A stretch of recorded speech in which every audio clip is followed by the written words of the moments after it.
नमस्कार, मैं दीपक शर्मा और मेरे यूट्यूब मंच पर आपका स्वागत है। दोस्तों, सत्ता का जो नशा होता है, प्रचंड बहुमत का नशा, ऐसा लगता है कि उस सत्ता के नशे की खुमारी मोदी जी के सर से अभी नहीं उतरी, बीजेपी के सर से अभी नहीं उतरी है। और शायद मोदी जी को ऐसा लगता है कि अभी भी ये जो सरकार है ये बीजेपी की है, ये एनडीए की सरकार नहीं है। और शायद इसीलिए जो कांवड़िया यात्रा, जी हाँ, ये जो कांवड़ियों की जो यात्रा निकलती है, इस यात्रा के बहाने जो हिंदू मुस्लिम कार्ड खेला है बीजेपी ने, वो कार्ड बड़ा महंगा साबित हो रहा है। क्योंकि मोदी जी के जो सहयोगी हैं, जी हाँ, एनडीए के जो सहयोगी दल हैं, सब के सब तमतमाए हैं, नाराज हैं। और यहां तक कि नीतीश कुमार की तरफ से कहा गया है कि मोदी जी ये जो हिंदू मुस्लिम कार्ड खेल रहे हैं, इससे परहेज करिए, पुनर्विचार करिए। यहां तक कि चिराग पासवान ने बोल दिया कि आप धर्म को बांट रहे हैं, ये ठीक नहीं है। और इस तरह के जो हिदायतें दी गई या वार्निंग दी गई, इससे कहीं ना कहीं अमित शाह हो, मोदी हो, बीजेपी का जो कैंप है आज बड़ा बेचैन है। अब दोस्तों, अंदर की बात यह है कि बीजेपी ये जो कांवड़ियों की यात्रा है, जो जलाभिषेक यात्रा है, हर तरफ से, उत्तर भारत से लोग हरिद्वार की तरफ यात्री जाते हैं। उस यात्रा में जो रूट है, वो चाहे मुजफ्फरनगर हो, मेरठ हो, रुड़की हो, हरिद्वार हो, वो जो रूट है दोनों तरफ, उस रूट पे जो दुकानें हैं, ढाबे हैं, रेस्टोरेंट हैं, टी स्टॉल हैं, उसमें इनडायरेक्टली मुस्लिम दुकानदारों को टारगेट किया जा रहा है। सच्चाई तो ये है, अंदर की सच्चाई। और दुकानदारों से साफ कहा जा रहा है कि अपना पूरा नाम वो स्टॉल पर लिखें, ढाबे पर लिखें, जिससे यात्रियों को ये साफ साफ पता लगे कि ये दुकानदार मुसलमान है और ये जो दुकानदार है ये हिंदू है। यानी हिंदू और मुसलमान साफ साफ पता लगे कि दुकान किसकी है। अब दोस्तों, ये जो विवादास्पद निर्णय या आइडिया है, अब ये आइडिया मोदी जी का है, ये आइडिया अमित शाह का है, ये आइडिया आरएसएस की तरफ से आया, या फिर योगी जी का आइडिया है, जिसका भी आइडिया हो, खबर ये नहीं। खबर असली ये है कि इस आइडिया की वजह से, इस आदेश की वजह से एनडीए के अंदर पहली बार खलबली है। ज्यादातर सहयोगी दल मोदी से नाराज दिखे, नाराज ही नहीं दिखे, आप कह सकते हैं कि उन्होंने कहीं ना कहीं मोदी के लिए खतरे की घंटी बजा दी, वार्निंग दे दी है कि मोदी जी, अगर इस तरह के फैसले बीजेपी ने लिए तो फिर सोच लीजिएगा कि आगे का सफ़र कैसा हो सकता है। अब नीतीश कुमार जो समाजवादी नेता हैं, मोदी जी के या बीजेपी के इस फैसले से बहुत नाराज़ हैं।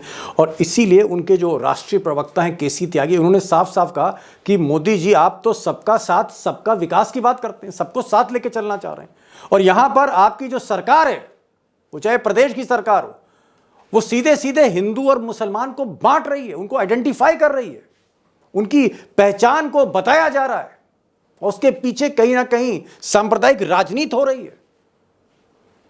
खुलकर बोल दिया जेडीयू के प्रवक्ता ने कैमरे पर। और फिर प्रधानमंत्री जी की जो व्याख्या है भारतीय समाज के बारे में, एनडीए के बारे में, सबका साथ, सबका विकास और सबका विश्वास, ये लगाए गए प्रतिबंध इस नियम के विरुद्ध है। तो नीतीश कुमार की तरफ से ये स्पष्ट, आप कह सकते हैं, मैसेज दिया है मोदी जी को कि भाई, ये जो बीजेपी सरकार का जो फैसला है उसको वो बदले, उस पर वो पुनर्विचार कर रहे, वरना फिर आगे हम देखते हैं क्या होगा। तो एक मैसेज नीतीश कुमार की तरफ से बहुत क्लियर आज गया है। उधर चिराग पासवान जो हैं, उनके पास इस वक्त 5 सांसद, 5 पांडव हैं, मोदी जी को सहयोग दे रहे हैं, वो भी इस फैसले से कहीं ना कहीं नाराज हैं। और चिराग पासवान ने तो यहाँ तक कह दिया कि धर्म को बांटा जा रहा है और ये उन्हें मंजूर नहीं है, कैमरे पर बोले। तो जहाँ पे भी ऐसे डिवाइड जातीयता के नाम पे हो या धर्म के नाम पर हो, मैं कतई उसको ना मैं समर्थन करता हूँ, ना मैं उसको बढ़ावा देना चाहता हूँ। अब जयंत चौधरी, जिनकी आरएलडी पार्टी है, आरएलडी पार्टी भी एनडीए को सपोर्ट कर रही है, एनडीए के साथ है, और मोदी जी के सहयोगी दल हैं, मंत्री हैं जयंत चौधरी। जयंत चौधरी की सच्चाई यह है कि पश्चिमी उत्तर प्रदेश में, वेस्टर्न यूपी में उनको जाट के साथ मुस्लिम का भी सपोर्ट मिलता है, तो वो भी बहुत खासा नाराज़ हैं। और जयंत चौधरी के जो प्रदेश अध्यक्ष हैं उन्होंने तो साफ साफ कह दिया कि साहब ये जो फैसला है दुकानदारों का नाम लिखवाने का फैसला, ये अनकॉन्स्टिट्यूशनल, ये असंवैधानिक है और इससे सांप्रदायिक तनाव बढ़ेगा। दोस्तों, पर्दे के पीछे जो आप कह सकते हैं जो प्योर ट्रुथ है, शाश्वत सत्य है, वो ये है कि ये जो लोग विरोध कर रहे हैं एनडीए में रहकर, जैसे नीतीश कुमार हैं या फिर चिराग पासवान हैं या फिर जयंत चौधरी हैं या आगे चलकर नायडू बाबू हों, वो भी विरोध कर सकते हैं।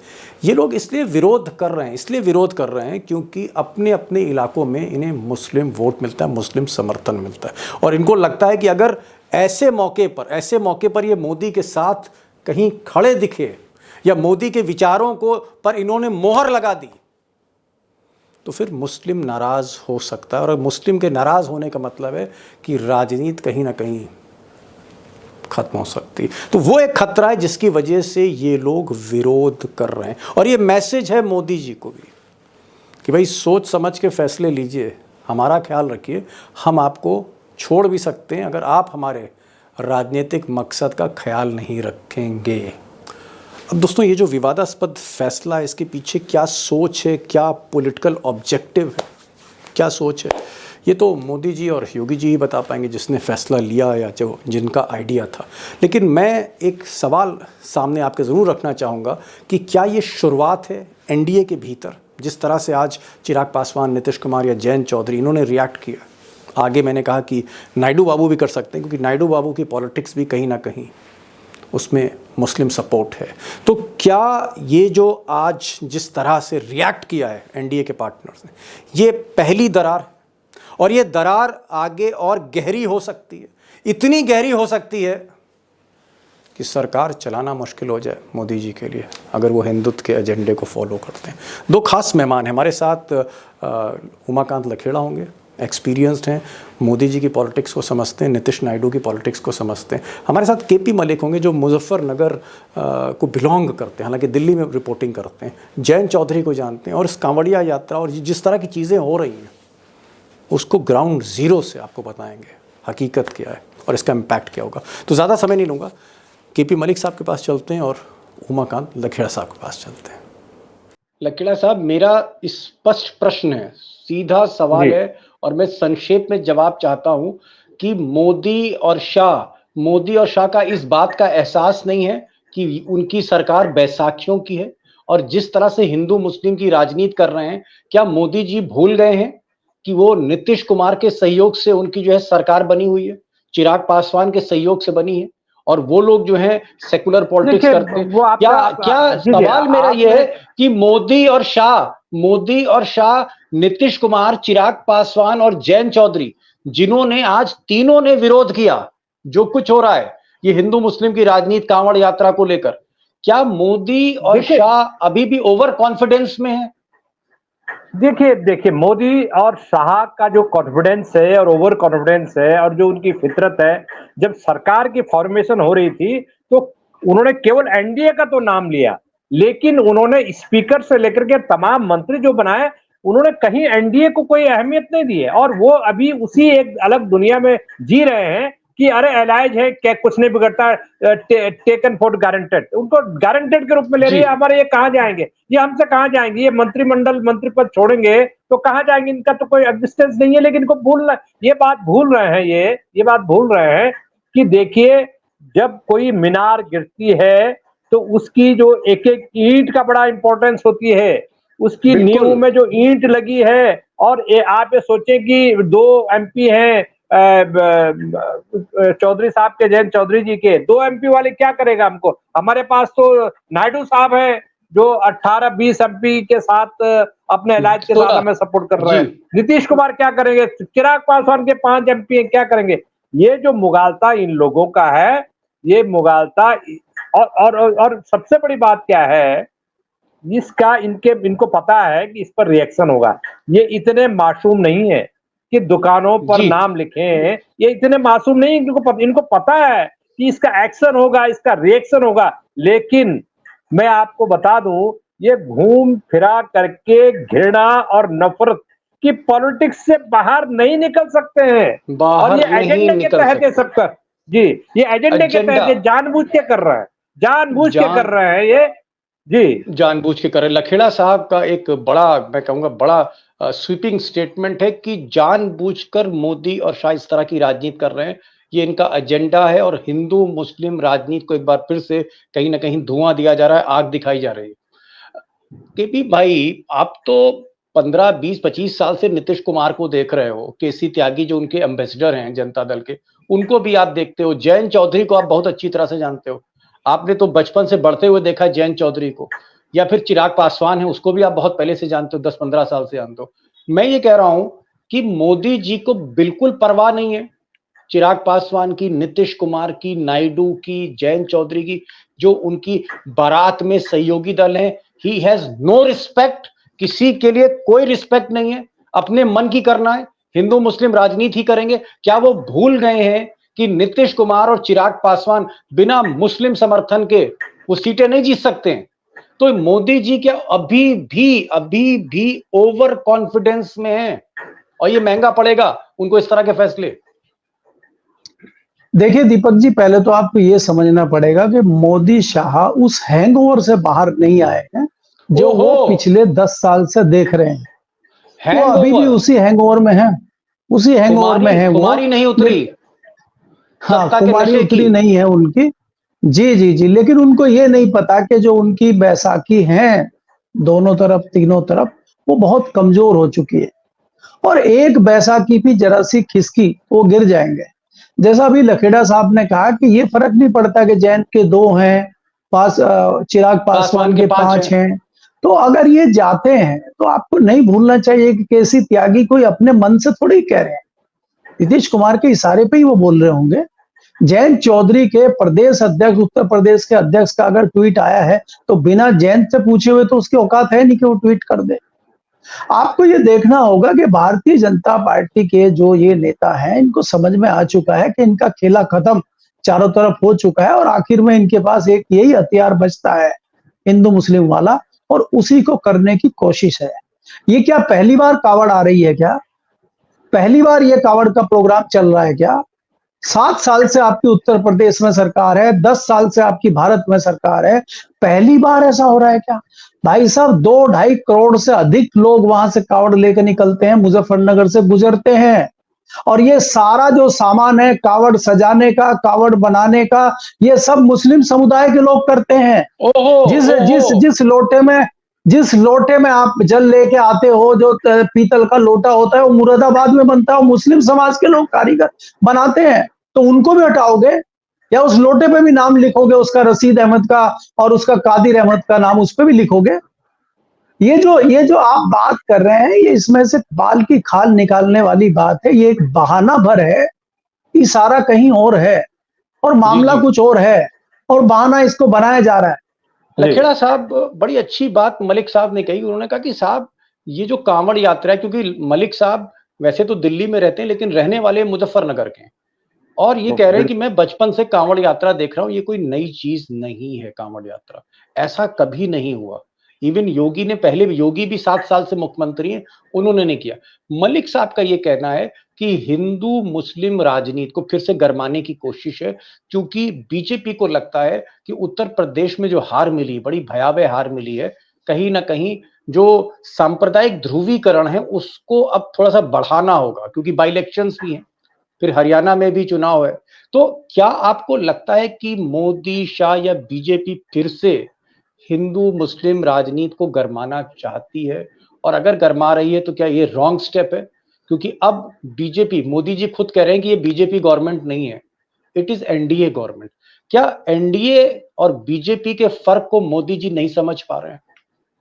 अलायंस को, जो एनडीए के अलायंस है और बीजेपी के साथी हैं, जो जिन्होंने बीजेपी की अल्पमत सरकार को बाहर से और भीतर से समर्थन दिया है, उन पार्टियों को इस बात का एहसास हो गया है कि इनकी नाव डूबने वाली है, इनकी नाव डूब रही है, और अपनी डूबती हुई नाव को तिनके का सहारा दे करके ये वापस नफरत के बीज, घृणा के बीज, हिंदू मुसलमान के बीज, ये कांवड़ यात्रा को एक टूल के रूप में इस्तेमाल कर रहे हैं। और इनको ये पता लग रहा है, पता लगेगा। मैं जयंत चौधरी, उनके पिताजी मलिक साहब को पता है, अजीत सिंह के साथ घंटों घंटों हमारी उनके फादर के साथ बातें होती थी।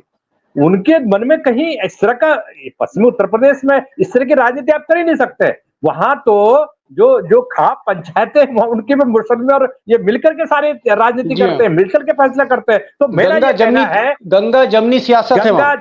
उससे भी आगे बढ़ करके जो तहजीब है, और ये जो सरकार है, ये जो मोदी सरकार इस मुगालते में है कि हम जो मर्जी करेंगे, हम नफरत और घृणा के बीज बोएंगे और हमारे एलाइज हमारे साथ आते रहेंगे, जुड़े रहेंगे, छोड़ेंगे नहीं, क्योंकि कुर्सी का लालच में छोड़ेंगे नहीं। मैं आपको बता दूं कि जयंत चौधरी हो, नीतीश कुमार हो, चिराग पासवान हो, इनको इस बात का भी एहसास है कि घृणा और नफरत की राजनीति अगर बीजेपी करेगी और एनडीए अलायंस के साथ मिलकर के जो सरकार चला रही है, ये सरकार के वो दिन दूर नहीं होगा जब हम अपने क्षेत्रों में जाएंगे और पब्लिक कहेगी कि आप इनसे नाता तोड़ो। तो नीतीश कुमार को वोट चाहिए, मुस्लिम्स का वोट चाहिए, वो बीजेपी के बैसाखी के सारे वोट नहीं चाहिए। अगर मुस्लिम्स ने बाइकआउट कर दिया नीतीश कुमार का, उनकी हालत वही होगी जो नवीन पटनायक की उड़ीसा में हुई है, चिराग पासवान की वही होगी, जो अब जयंत चौधरी की वही होगी जो इनकी हुई है। तो इसलिए खतरे की घंटी बज चुकी है। खतरे की घंटी जो है एनडीए के सहयोगी दलों ने बजा दी है, ये लखड़ा साहब का कहना है। मलिक साहब, आप मुजफ्फरनगर के रहने वाले हैं, और मुजफ्फरनगर के बाद रुड़की आता है और फिर हरिद्वार आता है, यानी वो उत्तर प्रदेश और उत्तराखंड का बॉर्डर डिस्ट्रिक्ट है जहां आप रहते हो। और उस पार जो उत्तराखंड है, वहां के मुख्यमंत्री पुष्कर धामी, वहां बीजेपी की सरकार है। धामी साहब ने कहा कि भाई जो योगी जी ने फैसला लिया वो फैसला हमने भी लिया है, हमने भी उत्तराखंड में कह दिया है, रुड़की में कह दिया, हरिद्वार में कह दिया कि भाई अगर ठेले की दुकान है या फिर ढाबा है तो नाम लिखो, जो भी नाम हो, मुस्लिम नाम है तो मुस्लिम लिखो, अगर हिंदू नाम है तो हिंदू लिखो। तो क्या आपको लगता है कि ये फैसला सिर्फ योगी जी का नहीं है, इस फैसले में मोदी जी की भी सहमति है और केंद्र से ही इंस्ट्रक्शन धामी जी को गया है कि आप भी ऐसा कराइए? क्या ये एजेंडा बीजेपी की टॉप लीडरशिप का है? देखिए दीपक जी, अगर आप देखेंगे, मैंने पहले ही कहा कि एक तो भारतीय जनता पार्टी उस हैंगओवर से बाहर नहीं आ रही है, और भारतीय जनता पार्टी के तमाम हथकंडे धरे के धरे रह गए हैं 24 में, इसीलिए पुनः वो वापस अपने पुराने हथकंडे पे आना चाहती है।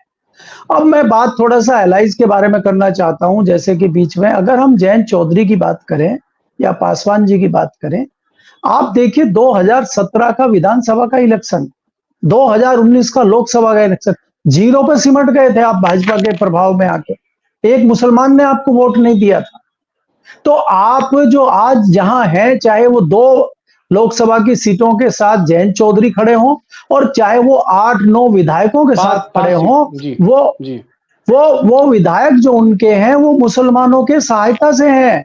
जिस मीरापुर सीट पे बाई इलेक्शन हो रहा है, वहां पे जयंत चौधरी ने किसको उम्मीदवार बनाया आपको खबर है? मुस्लिम समाज को। मुस्लिम समाज के अमीर आलम को फोन करके खुद कहा है कि हम आपके बेटे नवाजिश को उम्मीदवार बना रहे हैं मीरापुर की सीट पे। तो आप मुसलमान को चुनाव लड़ा रहे हैं और मुसलमान के साथ आप खड़े नहीं होंगे तो कैसे चलेगा? तो ये उनकी राजनीतिक मजबूरी है, चाहे वो नीतीश कुमार हो, चाहे वो चिराग पासवान हो, चाहे जयंत चौधरी हो, और ये सूची लंबी होगी, बढ़ेगी। दूसरी जो बात आपने करी है कि ये जो मुजफ्फरनगर से लेके हरिद्वार तक इस तरह के आदेश आ रहे हैं, ये बिना ऊपर के इशारे के हो ही नहीं सकता, और ये इसको जगाने की कोशिश है। क्योंकि मैं जानता हूं इसमें दीपक जी आपको ये समझना होगा कि हमारे किसी भी कार्य में मुस्लिम समाज के बिना हम उसको पूरा ही नहीं कर सकते। चाहे हमारे यहाँ कोई शादी का प्रोग्राम हो, चाहे कोई सौहार्द का प्रोग्राम हो, चाहे कोई त्योहार हो, चाहे कोई किसी भी तरह का प्रोग्राम हो। आपको एक और जानना पड़ेगा जो हमारे दादाजी बताते थे कि 47 में 49 तक जो लोग जा रहे थे, जो पलायन कर रहे थे, पूरा हरियाणा और पंजाब खाली हो गया था। इन मुसलमानों को इसलिए नहीं जाने दिया गया था कि हमारा काम कैसे चलेगा भाई इनके बिना, ये तो हर काम में हमारे साथ रहते हैं, खेती का काम इनके बिना संभव ही नहीं है। आज अगर आप बात करते हैं, जितने तमाम ढाबों पे आप नाम लिखने की बात करते हैं, वो सब जाटों के, गुजरों के, सैनियों के ढाबे हैं, और वो ठेके पे इन लोगों ने, मुस्लिमों ने लिए हुए हैं, और काम उस पे हिंदू समाज के लड़के ही कर रहे हैं जो बेरोजगार हैं। तो आपको ये तस्वीर समझनी होगी। और ये जो जितने हमारे आम के बाग हैं, जितने हमारे लीची के बाग हैं, जितने अमरूद के बाग हैं, वो बाग हमारे हैं, लेकिन ठेके पे ये लेते हैं, आम तोड़ के हमारे घर पे यही देते हैं, हमारी भैंसों का दूध कई जगह यही निकालते हैं। तो अगर कोई मुस्लिम समाज का आदमी भैंस का दूध निकाल के घर में मेरी माँ को दे के जा रहा है, वो अगर वही गर्म करके मुझे गिलास में दे दे तो मेरा धर्म भ्रष्ट हो जाएगा, लेकिन भैंस से वही निकालेगा। तो आपको ये बारीकी समझनी पड़ेगी। भारतीय जनता पार्टी इसी चीज का फायदा उठाते हुए इसको दूसरी ओर मोड़ने का काम कर रही है, और ये लोकल लेवल पे नहीं है, ये ऊपर से मामला है। जी जी जी जी लखेड़ा साहब, ये बड़ी अच्छी बात कही मलिक साहब ने। उन्होंने कहा कि साहब भैंस का दूध जो है, भैंस मेरी है, लेकिन जो दूध है वो मुसलमान निकाल रहा है। मेरे लीची के बाग और आम के बाग पे मुस्लिम काम कर रहा है। जो ढाबे हैं वो हमारे जाट समाज के, गुजर समाज के हैं वेस्टर्न यूपी में, ज्यादातर मुस्लिम उसको ठेके पे चला रहे हैं। क्या ये बात मोदी, शाह या मोहन भागवत जी, बीजेपी, आरएसएस को समझ नहीं आ रही कि इतना इंटरलिंक्ड है, चोली दामन का साथ है, तो फिर ये राजनीति क्यों फिर इस तरह की हो रही है? देखिए घुमा फिरा के हम उसी मुद्दे पर दोबारा लौट रहे हैं कि इनके पास कोई काम नहीं बचा है। इनके पास 3 राज्यों में चुनाव जीतना है। ये कांवड़ यात्रा अकेले पश्चिम उत्तर प्रदेश तक सीमित नहीं है, इसके तार महाराष्ट्र में है, इसके तार हरियाणा में है, इसके तार झारखंड में है, इसके तार बिहार में है, जो 2025 में जो इलेक्शंस होगा। मैं एक बात बता दूं आपको कि काम कुछ नहीं बचा हुआ है। इनको ऐसा लगता है कि हिंदू, ये जो नफरत अगर खत्म हो गई, घृणा खत्म हो गई, हिंदू मुसलमान का जो बीच में खाई है अगर वो खत्म हो गई, तो इनका वोट बैंक तिलमिला जाएगा। उत्तर प्रदेश में लोकसभा चुनाव में ने ये तय कर दिया, जब 33 सीट पर सिमट के रह गई भारतीय जनता पार्टी, तो इनको ये पता लग गया कि हमको हमारा अपना जनाधार कैसे कैसे हो गई है। हमको हमारा जो ओबीसी है, दलित है, ये सारे लोग हमसे छोड़ करके चले गए हैं, क्योंकि इनके अनुसार जो हिंदुत्व के ऊपर नफरत, हिंदुत्व के नाम पर जो भाजपाई नफरत और घृणा है, उसके ऊपर लोगों के आर्थिक मुद्दे, महंगाई, बेरोजगारी, ये सारे मुद्दे डोमिनेट करके किसान को उसकी फसल का दाम नहीं दे पा रहे हैं। ये लोग, ये किसान को अपमानित कर रहे हैं। ये पूरा किसान बेल्ट है, तो इस बहाने कुछ ना कुछ वो जो किसान बीजेपी के खिलाफ है, हरियाणा में बैकबोन है किसान, तो वो बैकबोन अगर हरियाणा में आप नफरत नहीं बोएंगे, तो वो अगर नफरत नहीं बोएंगे तो चुनाव कैसे जीतोगे? तो इनका अब बाई इलेक्शन 10 बाई इलेक्शन हो रहा है, उसका चुनाव कैसे जीतोगे अगर हिंदू मुसलमान नहीं होगा? मुख्य बात है बाई इलेक्शंस उत्तर प्रदेश में बड़े होने, बहुत ही निर्णायक बाई इलेक्शंस हैं, उपचुनाव हैं 10 सीटों पर। और लखेड़ा साहब का कहना है कि योगी की नजर उधर ही है। एक बात ये भी आ रही है चर्चा में कि योगी जी ने ध्यान भटकाने के लिए, क्योंकि जिस तरह से अमित शाह और मोदी उनकी कुर्सी के पीछे लग गए थे, और केशव प्रसाद मौर्य से लेके कई बीजेपी के नेता, मंत्री और विधायक ने एक तरह से बगावत कर दी थी उत्तर प्रदेश में, उससे ध्यान हटाने के लिए योगी जी ने ये कार्ड चल दिया। और ये ऐसा कार्ड है हिंदुत्व का कि इसके आगे मोदी जी या अमित शाह या फिर मोहन भागवत कोई कुछ बोलता नहीं। बहरहाल अंदर की राजनीति जो भी हो, लेकिन एक छोटा सा सवाल, अंतिम सवाल मैं आपसे पूछना चाहूंगा, क्योंकि आप हरियाणा को बहुत अच्छी तरह से जानते हैं। तो मैं एक सवाल आपसे ये पूछना चाह रहा था कि क्या आपको लगता है मलिक साहब, कि अगर ये कांवड़ यात्रा में हिंदू मुस्लिम माहौल थोड़ा गर्मा गया तो हरियाणा में बूमरैंग कर सकता है, इसका उल्टा असर हो सकता है, बुरा लग सकता है वहां पर कि बीजेपी एक हल्की राजनीति कर रही? क्या हरियाणा चुनाव में, जहां बीजेपी की हालत खराब है पहले से, ये जो फैसला है कांवड़ यात्रा वाला, क्या इसकी गहरी प्रतिक्रिया हो सकती है? देखिए दीपक जी, अगर आप देखें हरियाणा में मुस्लिम उस हिसाब से बहुतायत नहीं है। एक अगर ये आप गुड़गांव के आगे वाला जो एरिया है, जिसको मेवात वाला इलाका, मेवात के नाम से जानते हैं, हाँ, इसको अगर छोड़ दें तो बहुत बहुतायत में नहीं है। लेकिन अगर कोई प्रतिक्रिया मुजफ्फरनगर में इस तरह की होती है तो इसमें कोई दो राय नहीं है। आपकी बात सच है कि वहां इसकी प्रतिक्रिया हो सकती है और उसका प्रभाव पड़ सकता है कि भारतीय जनता पार्टी इस तरीके से चीजों को कर रही है, क्योंकि हमने भी महसूस किया है कि पिछले 7-8 साल से बड़ी संख्या में हरियाणा के लोग कावड़ लेने आते हैं, उनके युवा कावड़ लेने आते हैं, खासकर गुड़गांव और जो ये संपन्न जिले हैं, बड़ी बड़ी गाड़ियां लेके आते हैं और कई बार टकराहट भी हुई है यूपी के और हरियाणा के लड़कों में। तो उसका असर हरियाणा में देखा जा सकता है। हरियाणा में चुनाव है, भारतीय जनता पार्टी चाहती है कि इस तरह का कुछ हो, तभी भारतीय जनता पार्टी को लाभ है। लेकिन एक बात निकल कर आ रही है जो लखेड़ा साहब ने कही और जिस पर मोहर लगाई मलिक साहब ने, कि माहौल गरमाने की कोशिश हो रही है, हिंदू मुस्लिम माहौल, क्योंकि चुनाव अब नजदीक आ रहे हैं। महाराष्ट्र का चुनाव, हरियाणा का चुनाव, झारखंड का चुनाव और उत्तर प्रदेश में बहुत ही निर्णायक 10 सीटों पे बाई इलेक्शंस आ रहे हैं। तो कहीं ना कहीं ये एक्सरसाइज है और इस एक्सरसाइज पर आज मोदी जी के लिए थोड़ा सा खबर अच्छी इसलिए नहीं है क्योंकि नीतीश कुमार, जयंत चौधरी और साथ में चिराग पासवान, तीनों उनके सहयोगियों ने नाराजगी व्यक्त करी। बहरहाल देखना है कि कार्ड का क्या असर होता है। मलिक साहब आप आए और लखेड़ा साहब आपने भी समय निकाला, मैं बहुत आभारी हूं। अपने दोस्तों की तरफ से इस बेबाकी के साथ बातचीत करना और सारी जानकारियां देना और उनको समझाना कम समय में, दोनों मेहमानों का बहुत बहुत शुक्रिया अपने दोस्तों की तरफ से। Thank you so much for joining this programme.